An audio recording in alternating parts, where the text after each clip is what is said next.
10th Standard Science 2 Chapter 3 Life Processes in Living Organism Part 2। इस chapter का first lecture हो चुका है। सेकेंड लेक्चर के बीच में काफ़ी गैप हो गया क्योंकि बीच में हमने ज्योग्राफी किया था और हिस्ट्री का भी किया। तो फर्स्ट लेक्चर में जो हमने पढ़ा था उसको क्विकली रिवाइज कर लेते हैं।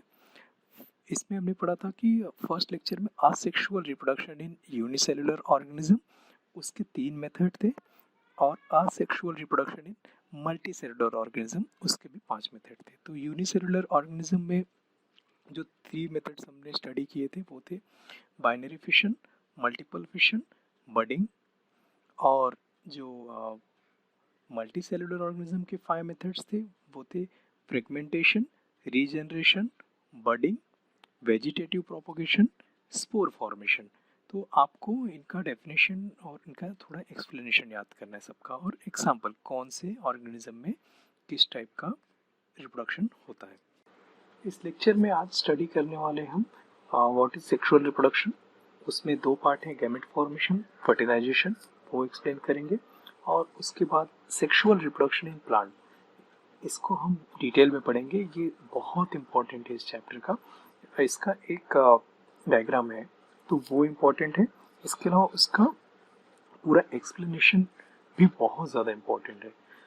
लास्ट ईयर भी हम लोग ने सोचा था कि ये एग्ज़ाम में आएगा, लेकिन लास्ट ईयर नहीं आया था 10th के एग्ज़ाम में।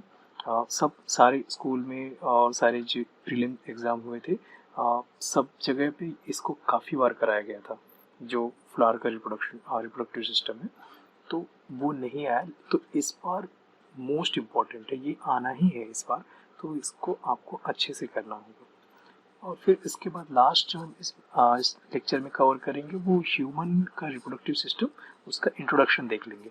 फिर ह्यूमन रिप्रोडक्टिव सिस्टम में 3 पार्ट है, उसको हम डिटेल में पढ़ेंगे नेक्स्ट लेक्चर में, जैसे male reproductive system, female reproductive system और मेंस्ट्रुअल साइकिल। ये 3 चीज़ें हैं बहुत इंपॉर्टेंट, वो पढ़ेंगे हम लोग नेक्स्ट लेक्चर में।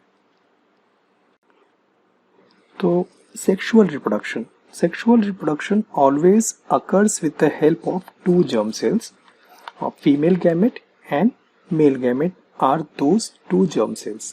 तो सेक्सुअल रिप्रोडक्शन में 2 गैमेट चाहिए। जैसे असेक्सुअल हमने पढ़ा कि जो यूनिसेलुलर है या मल्टीसेलुलर में भी जो लोअर प्लांट्स हैं या लोअर ऑर्गेनिजम्स हैं उसमें ये होता है, इस टाइप का रिप्रोडक्शन हो रहा है। लेकिन जो हायर मल्टीसेलुलर्स हैं जिनके अंदर की बॉडी वेल डेवलप्ड है, वो सेक्सुअल रिप्रोडक्शन करते हैं, उनके लिए उसके ऑर्गन्स अलग अलग होते हैं। इसमें मेल गैमेट और फीमेल गैमेट दोनों का यूनियन होता है और उससे ऑफस्प्रिंग फॉर्म होता है। इसके अंदर 2 प्रोसेसेस है। फर्स्ट है गैमेट फॉर्मेशन, सेकेंड है फर्टिलाइजेशन। तो गैमेट फॉर्मेशन कैसे होता है? गैमेट फॉर्मेशन होता है, gametes are formed by meiosis। In meiosis, chromosome number is reduced to half, hence haploid gametes are formed। तो हैप्लॉइड और हैप्लॉइड यहाँ पे एक वर्ड आया है, उसका मतलब आप अपनी नोटबुक में लिख लेना। हैप्लॉइड का मतलब होता है हाफ। प्लॉइड मीन्स बेसिकली होता है क्रोमोसोम, और हैप्लॉइड मतलब होता है हाफ क्रोमोसोम, और हैप्लॉइड का जो अपोजिट है वो है डिप्लॉइड, बोलते हैं उसको। डिप्लॉइड मतलब डबल, मतलब हैप्लॉइड मतलब सिंगल सेट, डिप्लॉइड मतलब 2 सेट्स ऑफ क्रोमोसोम। तो जब 2 मदर और फादर, दो पेरेंट्स से गैमेट आते हैं, तब जो एक पेरेंट का गैमेट है वो क्या हो जाता है, अंडर मियोसिस जाता है। मियोसिस में जाने के बाद जो क्रोमोसोम नंबर है वो हाफ हो जाते हैं, ठीक है। तो जो गैमेट फॉर्म होता है वो हैप्लॉइड गैमेट फॉर्म होता है इस प्रोसेस में। नेक्स्ट है, इसमें सेकेंड है fertilisation. Gamete formation first step का, सेकेंड है फर्टिलाइजेशन। तो फर्टिलाइजेशन में क्या होता है, a diploid zygote is formed in this process by union of haploid male and female gamete। तो देखो इसमें 2 थे, अब जब सेक्सुअल रिप्रोडक्शन होगा तो एक मदर एक फादर होंगे, ठीक है, मेल और फीमेल गैमेट होंगे। तो मेल गैमेट का वो हैप्लॉइड हो गया, उसके क्रोमोसोम हाफ हो गए, फीमेल गैमेट के भी क्रोमोसोम हाफ हो गए। जब दोनों गैमेट्स यूनियन होता है, जब दोनों गैमेट्स मिलते हैं तो उसका हाफ और इसका हाफ, तो दो हैप्लॉइड मिलके एक डिप्लॉइड बन जाते हैं, तो डिप्लॉइड जाइगोट इज फॉर्म्ड। तो इस प्रोसेस में फर्टिलाइजेशन में क्या होता है, डिप्लॉइड जाइगोट फॉर्म हो जाता है। The zygote divides by mitosis and embryo is formed, the embryo develops to form new individual. तो डिप्लॉइड जाइगोट जो है, डिप्लॉइड जाइगोट जो है वो क्या हो रहा है, वो माइटोसिस के अंडर जाता है और वहां से एम्ब्रियो फॉर्म होता है, और एम्ब्रियो क्या होता है, एम्ब्रियो डेवलप होता है और न्यू इंडिविजुअल जो भी होगा, मतलब न्यू ऑफस्प्रिंग फिर पैदा होता है उस तरह से। नेक्स्ट हम देखेंगे इस टाइप का जो रिप्रोडक्शन है, सेक्सुअल रिप्रोडक्शन है, जिसमें दो टाइप के गैमेट आ रहे हैं, मेल गैमेट फीमेल गैमेट, उसकी कैरेक्टरिस्टिक्स क्या है, उसकी स्पेशलिटी क्या है। हाँ, तो two parents, that is male parent and female parent, are involved in this type of reproduction। तो इसमें दो, फर्स्ट पॉइंट है कि दो पेरेंट चाहिए। जैसे जो असेक्सुअल रिप्रोडक्शन था उसमें ज़्यादा करके क्या था, सिंगल यूनिपेरेंटल था, वो एक ही पेरेंट से ही हो रहा था, दो पेरेंट इन्वॉल्व नहीं थे उसमें। यहाँ पे दो पेरेंट इन्वॉल्व है, male parent female parent. Fusion of male gamete of the male parent and female gamete of female parents occur। तो पेरेंट्स, मेल पेरेंट से आता है मेल गैमेट, फीमेल पेरेंट से आता है फीमेल गैमेट, और उनका दोनों का फ्यूशन होता है, दोनों मिलते हैं। Due to this new individual always has the recombined gene of both parents. तो जैसे हमने पढ़ा कि उनके जो जाइगोट्स थे वो हैप्लॉइड हो गए थे, हाफ हाफ हो गए थे, उनके chromosome number of chromosome half हो गए थे, हाफ मेल क्रोमोसोम और हाफ फीमेल क्रोमोसोम दोनों मिलके उसके ऑफस्प्रिंग में है। तो दोनों का जो क्रोमोसोम है उसका रिकॉम्बिनेशन है, इसलिए जो न्यू इंडिविजुअल पैदा होगा, जो न्यू बेबी पैदा होता है, उसके अंदर दोनों पेरेंट के जीन होंगे। Hence the new individual shows similarity with the parents for some character and has some characters are different than both parents। तो जो इंडिविजुअल पैदा हो रहा है तो उसमें कुछ जो कैरेक्टरिस्टिक्स होंगे, कुछ कैरेक्टर्स होंगे, वो दोनों पेरेंट्स से सिमिलर होंगे, कभी कुछ माता से मिला होगा, कुछ फादर से मिला होगा। और ऐसा भी होता है कि अभी रिकम्बाइन हो रहे हैं, हाँ, तो बहुत सारे चेंजेस भी हो जाते हैं, तो कई बार क्या होता है बेबीज़ में बहुत सारी चीज़ें अलग होती हैं दोनों पेरेंट्स से। तो एक चीज़ है कि दोनों पेरेंट्स के कुछ कुछ कैरेक्टर्स होंगे और कुछ कैरेक्टर्स ऐसे होंगे जो different than both parents. Diversity in living organisms occur due to genetic variation. Genetic variation helps the organisms to adjust with changing environment and thereby to maintain their existence। तो अब दो अलग अलग पेरेंट से एक इंडिविजुअल पैदा हो रहा है, तो इसमें क्या होगा, डाइवर्सिटी होती है। हाँ, डाइवर्सिटी होती है मतलब थोड़ा अलग अलग चीज़ें होती है। और डाइवर्सिटी इम्पोर्टेंट क्यों है, जैसे हम लोग फर्स्ट चैप्टर में भी पढ़ा कि डाइवर्सिटी होने की वजह से वो जो दोनों चीज़ों की, दोनों पेरेंट्स की अच्छी अच्छी बातें लेगा, तो उसको सरवाइव करने में, उसको अपना एग्जिस्टेंस को मेंटेन रखने में हेल्प होता है। Genetic variation helps organism to adjust the changing environment. तो जो एनवायरनमेंट चेंज हो रहा है उससे एडजस्ट करने में, उसके हिसाब से खुद को चेंज करने में, मॉडिफाई करने में इसमें हेल्प मिलती है। Due to this plants and animal can save themselves from being extinct. तो खुद को गायब होने से रोक लेते हैं, जो सेक्सुअल रिप्रोडक्शन से या असेक्सुअल रिप्रोडक्शन से भी आप बोल सकते हो। बेसिकली रिप्रोडक्शन से जो इंडिविजुअल, जो भी स्पीसीज है, हाँ, प्लांट्स है या एनिमल है, वो खुद को बचा के रखते हैं।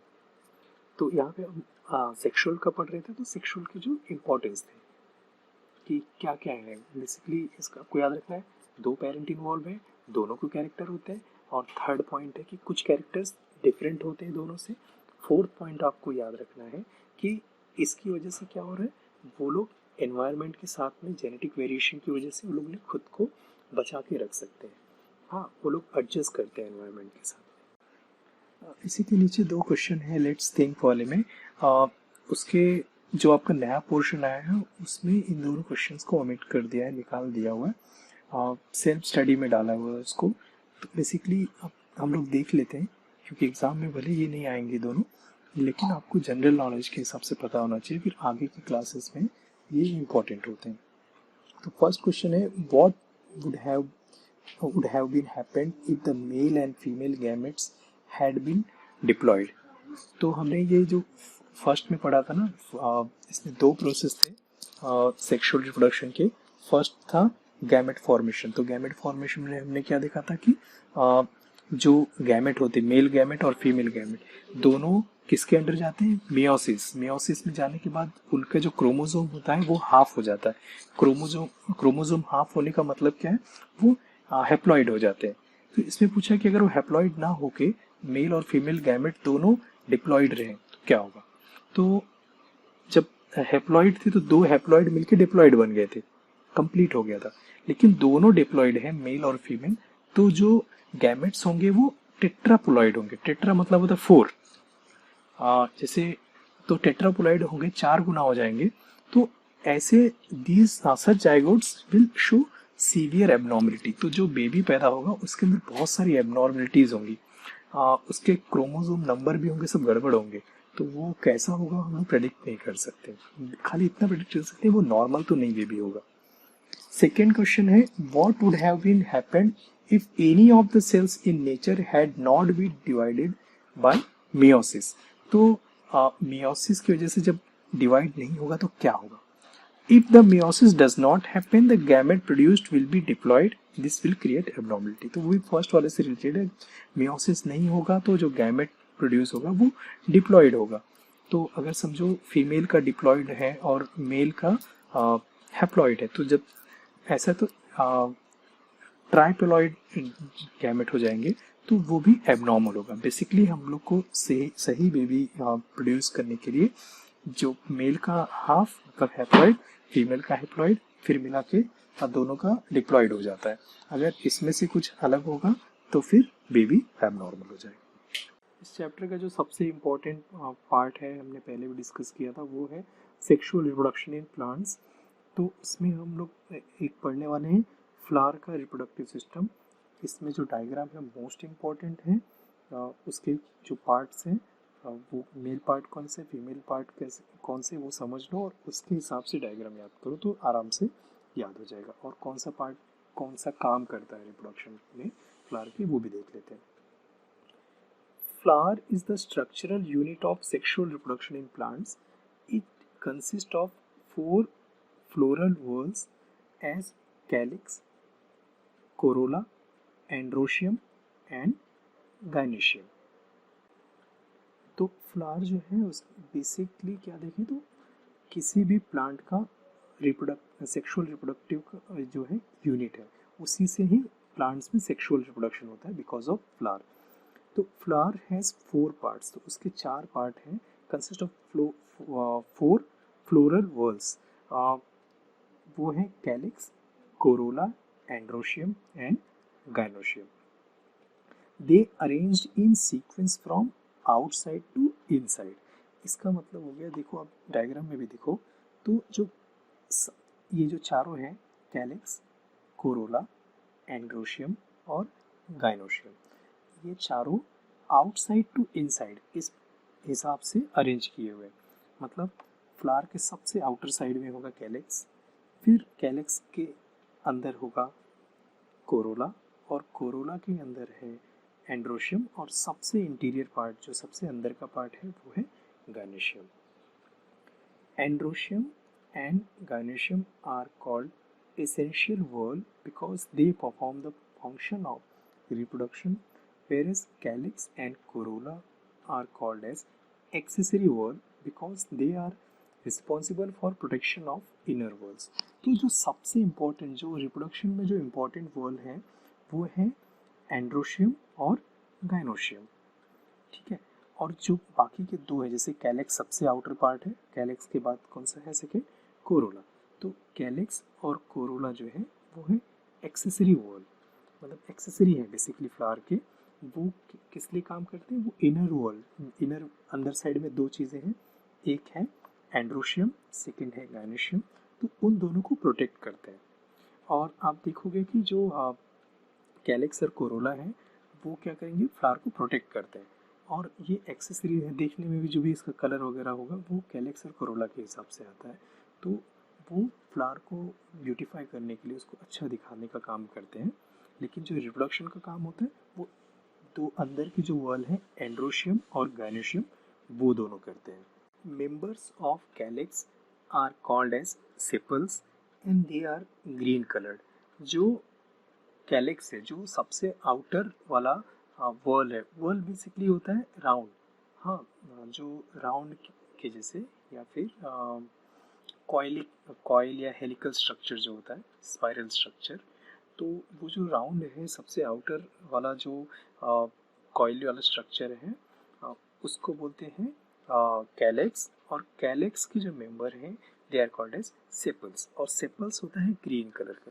ये जो फ्लावर आपके बुक में, टेक्स्ट बुक में भी दिया हुआ है, फिगर 3.12 में, पार्ट्स ऑफ फ्लावर में, उसमें आप देखो कैलेक्स के नीचे ब्रैकेट में लिखा है सेपल्स, और वो उसका कलर है ग्रीन।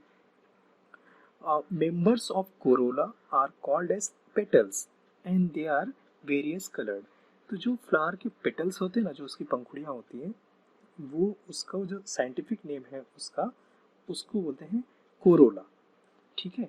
और कोरोला जो होता है, corolla they are various coloured, वो अलग अलग कलर के होते हैं। तो जैसे आप देखोगे कि रोज है, रोज का जो पेटल्स है, कोई वाइट रोज में वाइट होगा, पिंक रोज में पिंक होगा, हाँ, येलो रोज में पेटल्स येलो कलर का होगा। तो कैलेक्स का जो सेपल्स है वो ग्रीन कलर का होता है, और कोरोला का जो पेटल्स जिसे बोलते हैं, पेटल्स अलग अलग कलर के होते हैं, डिपेंडिंग अपॉन फ्लावर, फ्लावर के हिसाब से अलग अलग कलर के होते हैं। आपको ये पता चल गया कि जो फ्लावर का मेल पार्ट है उसको बोलते हैं एंड्रोशियम, फ्लावर का जो फीमेल पार्ट है उसको बोलते हैं गायनोशियम। तो a flower is called as bisexual if both whorls, that is androecium and gynoecium, are present in the same flower. Example hibiscus। अगर एक ही फ्लावर के अंदर एंड्रोशियम और गायनोशियम यानी male part and female part present होते हैं, then such type of flowers are called as bisexual flower। A flower is called as unisexual if any one of the above mentioned two whorl is present in the flower।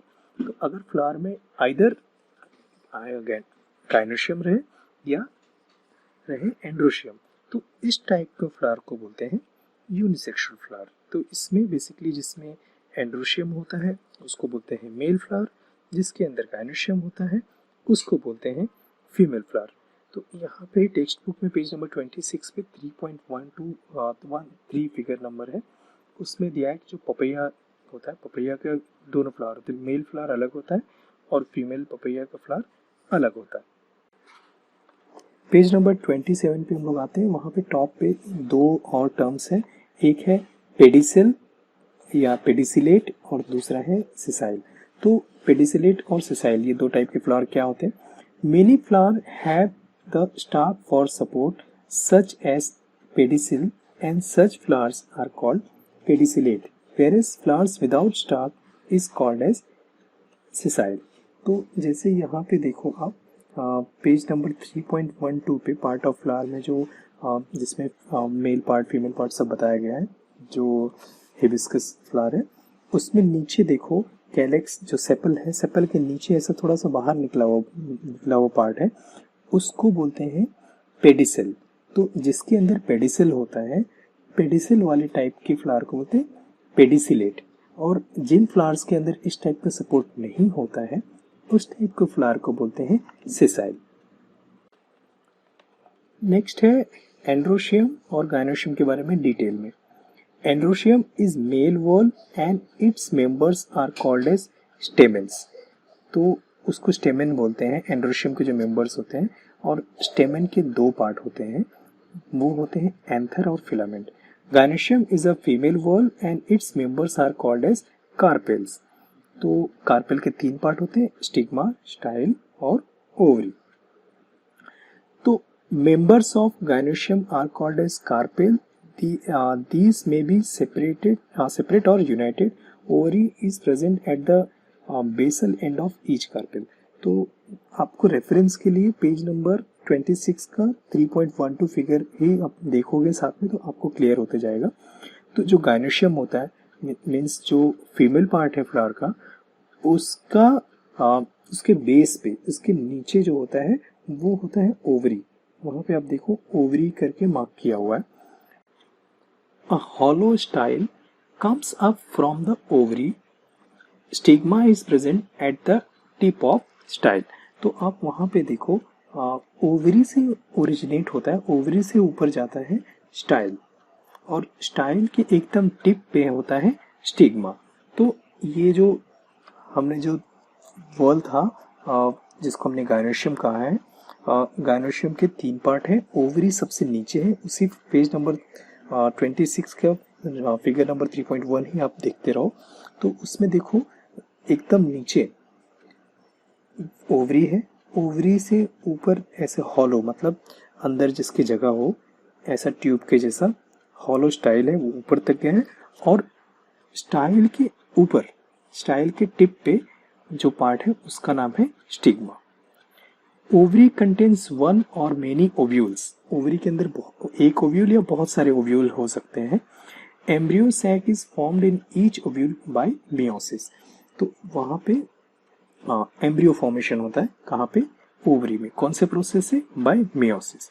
Each embryo sac consist of haploid egg cells and 2 haploid polar nuclei. तो उसमें ovary में क्या होता है, हर ovary के अंदर each embryo हर जो embryo sac होता है उसमें एक हैप्लॉइड एग सेल होता है, और दूसरा क्या होता है, 2 हैप्लॉइड पोलर न्यूक्लियाई होता है। Pollen grains from anther are transfer to stigma. तो एंथर वो है मेल पार्ट, मेल पार्ट पे होते हैं पॉलन ग्रेन्स एंथर से स्टिग्मा पे ट्रांसफर होते हैं। स्टिग्मा क्या है? फीमेल पार्ट का जो एकदम टिप है, मतलब स्टाइल के ऊपर का टिप, वहां पे ट्रांसफर होते हैं क्या? Pollen grains. This is called pollination. तो जो प्रोसेस है that is transfer of pollen grains from anther to stigma is called as pollination.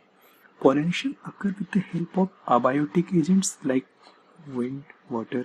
तो पानी या हवा, इससे अबायोटिक एजेंट्स की वजह से भी पॉलिनेशन होता है, मतलब इसकी वजह से भी पॉलन ग्रेन्स एंथर से स्टिग्मा पे ट्रांसफर होते हैं, या बायोटिक एजेंट्स जैसे insect and other animal. Insect जैसे आपके हनी बी हो गए, तो हनी बी या नॉर्मल आपके बटरफ्लाई, ये लोग भी जाके फूलों पे बैठते हैं। फूल के अगर फ्लावर के वो एंथर पे बैठ गए तो उनके पैरों में कुछ पॉलन ग्रेन्स लग जाते हैं, वो जाके फिर वही बटरफ्लाई या वही हनी बी जाके स्टिग्मा पे बैठ जाती है। तब क्या होता है कि पॉलिनेशन हो जाता है, मतलब पॉलन ग्रेन्स ट्रांसफर हो जाते हैं फ्रॉम एंथर टू स्टिग्मा। तो ये आपके हो गए बायोटिक एजेंट। और दूसरे एनिमल्स जैसे कभी कभी क्या होता है कि गाय या जो दूसरे जो जानवर खाने वाले, मतलब हर्बीवर्स होते हैं, वो कुछ खाते हैं और उनके मुंह पे कुछ क्या लग गया, उनके मुंह पे कुछ पॉलन ग्रेन्स लग गए और जाकर उन्हें स्टिग्मा वाले पार्ट के आसपास उनका मुंह गया, तो वहाँ से भी जाके ट्रांसफ़र हो जाता है और पॉलिनेशन का प्रोसेस हो जाता है। तो पॉलिनेशन के टाइम पे क्या होता है, stigma becomes sticky during pollination. जब पॉलिनेशन का टाइम आता है तो स्टिग्मा बहुत स्टिकी होता है। Pollen germinates when they fall upon such sticky stigma, that is a long pollen tube and 2 male gametes are formed. तो जब पॉलिनेशन का टाइम होता है तो स्टिग्मा बहुत स्टिकी होती है, और जैसे वहाँ पे पॉलन ग्रेन्स पहुँच जाते हैं तो वहाँ पे जर्मिनेट होते हैं, मतलब उनके अंदर डेवलपमेंट होने लगता है। डेवलपमेंट होके 2 चीज़ें बनती हैं, एक तो लंबा सा पॉलन ट्यूब, फिगर 3.14 देखना आप, उसमें सेकेंड वाले में पॉलन ट्यूब एक स्टिग्मा के नीचे, देखो फर्स्ट फिगर इसमें जो है फर्स्ट है उसमें पॉलन ग्रेन्स पहुंच गए स्टिग्मा पे, सेकेंड पे आप देखो एक लंबा सा पॉलन ट्यूब फॉर्म हो रहा है और पॉलन ट्यूब के अंदर 2 male gametes are formed. 2 male gametes, वहाँ पे देखो मेल गैमेट्स हैं, 2 डॉट के जैसे दिखाया है, वहाँ पे मार्क करके लिखा हुआ भी है। तो पॉलन ट्यूब और मेल गैमेट्स फॉर्म होते हैं the pollen tube carries male gamete, pollen tube के अंदर होता है male gametes. Pollen tube reaches the embryo sac via style, तो स्टिग्मा पे पोलन ग्रेन्स आके जहाँ पे डेवलप हुए, जर्मिनेट होने के बाद उन्होंने पोलन ट्यूब बनाया और मेल गैमेट्स बनाया। पोलन ट्यूब के अंदर मेल गैमेट्स हैं और वो pollen tube via style, style जो हॉलो पार्ट है, जो खोखला पार्ट है फ्लावर का, उसके थ्रू नीचे जा रहा है। कहाँ जा रहा है? वो जा रहा है ओवरी की तरफ, एम्ब्रियो सैक की तरफ। Pollen tube reaches the embryo sac via style. Tip of pollen tube burst and 2 male gametes are released in embryo sac। Embryo sac में जब पोलन ट्यूब पहुंच जाता है तब उसका जो टिप है, जो आगे का पार्ट है, वो बर्स्ट हो जाता, फट जाता है, ठीक है। और उसमें से उसके अंदर क्या थे? 2 मेल गैमेट्स थे। तो वो दोनों मेल गैमेट जो है वो फ्री हो जाते हैं, रिलीज हो जाते हैं। किसके अंदर? एम्ब्रियो सैक के अंदर। एम्ब्रियो सैक के अंदर जब रिलीज होते हैं तो 1 male gamete unite with the egg cell to form zygote, तो एक जाके एग सेल के साथ यूनाइट होता है और जाइगोट फॉर्मेशन करता है। सेकेंड जो मेल गैमेट है, हमने पढ़ा था कि वहाँ पे एक ओवरी में बहुत सारे ओव्यूल्स होते हैं और वहाँ पे क्या होता है, एम्ब्रियो सैक में हैप्लॉइड एग सेल होता है और 2 हैप्लॉइड पोलर न्यूक्लियाई होता है। तो एक ने क्या किया, एग सेल के साथ, ओव्यूल्स के साथ, एक पोलन ग्रेन ने, एक मेल पार्ट जो है उसने क्या किया, जाके ओव्यूल के साथ में उसने कंबाइन हो गया, ठीक है, ओव्यूल के साथ यूनाइट हो गया। और दूसरा वाला क्या करता है, जो एग के साथ यूनाइट हुआ उसने जाइगोट फॉर्म किया। इस प्रोसेस को बोलते हैं फर्टिलाइजेशन। और second mail gamete unite with 2 polar nuclei, तो जो 2 पोलर न्यूक्लियाई है उनके साथ में जाके वो यूनाइट हो जाता है और इस प्रोसेस में एंडोस्पर्म फॉर्म होता है, ठीक है। तो एंडोस्पर्म बेसिकली होता है जब जर्मिनेशन में यूज होता है, मतलब जो एम्ब्रियो होता है, एम्ब्रियो का जब डेवलपमेंट के अंदर, एम्ब्रियो का जब डेवलपमेंट होता है तो उसके अंदर जो फूड स्टोरेज, जो फूड चाहिए रहता है शुरू में, वो एंडोस्पर्म शुरू में देता है। तो एंडोस्पर्म से उसको फूड मिलता है आगे फर्दर डेवलपमेंट के लिए। तो इस प्रोसेस को डबल फर्टिलाइजेशन इसलिए बोलते हैं, 2 nuclei participate in this process, hence it is called as double fertilisation. तो इस प्रोसेस को बोलते हैं डबल फर्टिलाइजेशन। ये हमारा जो सेक्सुअल रिप्रोडक्शन इन प्लांट है उसका पार्ट कंप्लीट हो गया। इसमें सबसे इम्पोर्टेंट है आपका जो पार्ट्स ऑफ फ्लावर फिगर 3.12, उसका डायग्राम मोस्ट इम्पोर्टेंट है। उसके मेल फीमेल पार्ट सही बनाना है, लेबलिंग सही करना है आपको, उसको 4-5-6 बार प्रैक्टिस करके अच्छे से याद कर लो। और उसके बाद जो इसका डिस्क्रिप्शन है ना, वो भी बहुत इम्पोर्टेंट है, कि कौन सा पार्ट कहाँ से जाता है। जैसे पोलन ग्रेन्स एंथर से स्टिग्मा पे गया, स्टिग्मा के बाद जाने के बाद वहाँ पे पोलन ट्यूब बना, पोलन ट्यूब के धीरे धीरे वो स्टाइल से अंदर जाता है, बर्स्ट होता है एम्ब्रियो सैक में। तो ये सब फिर वहाँ पे मेल गैमेट आता है। मेल गैमेट एक सेल से फर्टिलाइज हो जाता है और जाइगोट फॉर्म करता है, और दूसरा मेल गैमेट जाता है, वो पोलर न्यूक्लियाई से यूनाइट होके एंडोस्पर्म फॉर्म करता है। तो ये जो प्रोसेस है आपको अच्छे से याद होना चाहिए, मोस्ट इम्पोर्टेंट है इस साल के लिए ये। अब उसके नीचे एक बॉक्स है, डू यू नो, ये जो नया पोर्शन आया उसके हिसाब से ओमिटेड है, लेकिन हम लोग खाली पढ़ लेते हैं। When pollination involve only one flower or 2 flowers born on the same plant, it is called as self pollination। तो एक ही फ्लावर के अंदर ही पॉलिनेशन हो रहा है, अगर मतलब एक ही फ्लावर से के एंथर से पोलन ग्रेन्स उसी के स्टिग्मा पे जा रहे हैं, या फिर एक ही प्लांट की अलग अलग ब्रांचेस पे जो सेम प्लांट के फ्लावर्स के बीच में जब पॉलिनेशन होता है तो उसको बोलते हैं self pollination. Whereas if it involves 2 flowers born on 2 plants of same species, या 2 गुलाब के पेड़ हैं, एक यहाँ पर है झाड़, दूसरा दूसरी जगह पे, और उन दोनों के बीच में समझो ये 2 हिबिस्कस है, एक हिबिस्कस के 2 पेड़ हैं, एक यहाँ पर है, एक थोड़ी दूसरी जगह पे, और उन दोनों के फ्लावर्स के बीच में जब पॉलिनेशन होता है, that is called as cross pollination. While discovering the new yield, high yield and resisting variety of plants, scientists bring about the pollination with the help of a brush। तो brush की help से भी pollination करते हैं। जैसे मतलब brush के through क्या करेंगे, एंथर से वो लोग पॉलन ग्रेन्स लेंगे और पॉलन ग्रेन्स वहाँ जाके स्टिग्मा पे रख देंगे। तो साइंटिस्ट ऐसे भी पॉलिनेशन कर रहे हैं आजकल। पेज नंबर 28 पे आ जाओ, वहाँ पे टॉप पे है ट्राई दिस, ये भी ओमिटेड पोर्शन में है, सेल्फ रीडिंग में आपके डाला है। तो वहाँ खाली एक बार आप देख लो, एग्जाम में नहीं पूछेंगे लेकिन आपको समझ में आना चाहिए कि क्या होता है। बेसिकली जो प्लांट का, जो फ्लावर का या प्लांट का आपने सेक्सुअल रिप्रोडक्शन देखा, उसी से रिलेटेड है ये। Take a suitable glass vessel like conical flask or beaker, add some garden soil in it and saw some pulse grain in it in such a way that you can observe them through glass, water it every day and record the changes। तो उसको आप transparent glass वाला कोई, एकदम glass वाला कोई vessel लो, उसके अंदर मिट्टी डालो, मिट्टी के अंदर कुछ सीड्स डाल दो पल्सेस के। हाँ, तो उसके बाद देखो कि क्या होता है। तो होता ये है, जैसे यहाँ पे देखो फर्स्ट सेकंड थर्ड फोर्थ ऐसे अलग अलग स्टेजेस पे आएगा और बाद में धीरे धीरे आपको ऐसे छोटा सा पौधा आ जाएगा। फर्स्ट होता है कि ovules develops into seeds and ovary into fruit after fertilisation. तो हमने जो फ्लावर का फर्टिलाइजेशन वाला प्रोसेस पढ़ा था, तो फर्टिलाइजेशन में जो ओव्यूल होता है वो सीड बन जाता है, ठीक है। और सीड के ऊपर जो ओवरी होती है, ओवरी बन जाती है फ्रूट, ठीक है। तो अब बहुत सारे प्लांट्स देखोगे आपके, फ्रूट जो सीड जो होता है फ्रूट के एनक्लोज्ड होता है। तो फ्रूट जो है उसका ओव्यूल है और ओवरी जो है उसका फ्रूट है। Seeds fall upon the ground when the fruits break up and they germinate in the soil. जब फ्रूट ब्रेक होता है, हम लोग फ्रूट खा लेते हैं, समझो मैंगो आपने खा लिया, तो मैंगो खाने के बाद उसका सीड है उसको आपने फेंक दिया, तो फेंकने के बाद वो ज़मीन के अंदर जो जाता है और वहाँ पे फेवरेबल कंडीशन, अगर पानी और मिट्टी बराबर मिले उसे, तो वो जर्मिनेट होना शुरू करता है, मतलब उगना शुरू करता है। तो ज़ाइगोट्स develop at the cost of food stored in the endosperm of seed and thus a new plantlet is formed।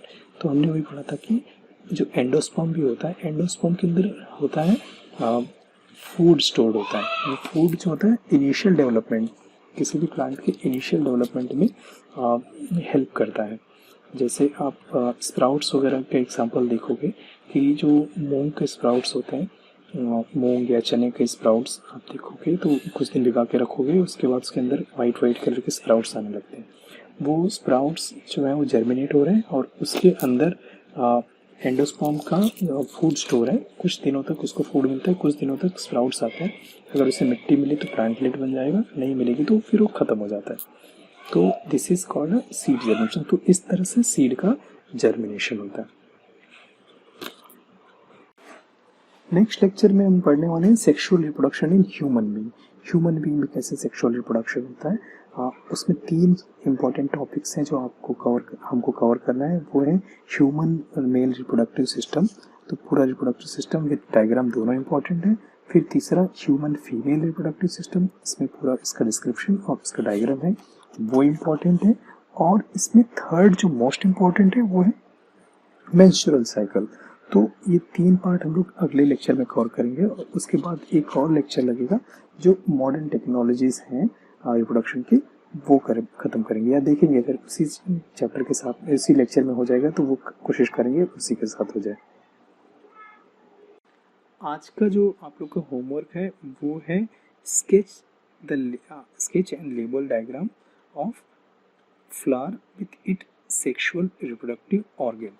आप कंफ्यूज मत हो, इसलिए मैं बता रहा हूँ कि ये जो डायग्राम है वो 3.12 डायग्राम 3.12 है, उसको आपको भेजना है। और भेजना सिर्फ फॉर्मेलिटी मत कंप्लीट करना, उसको प्रैक्टिस करो और देखो कि कौन सा पार्ट कहाँ पर मोस्ट इम्पॉर्टेंट है। वो इस साल आने के बहुत सारे चांसेस है, या तो डायग्राम आएगा या फिर उसका डिस्क्रिप्शन वाला पार्ट आएगा, लेकिन जितना आज का जो लेक्चर है वो आना ही है इस साल। तो बस आज के लिए इतना ही करते हैं, अभी नेक्स्ट लेक्चर में।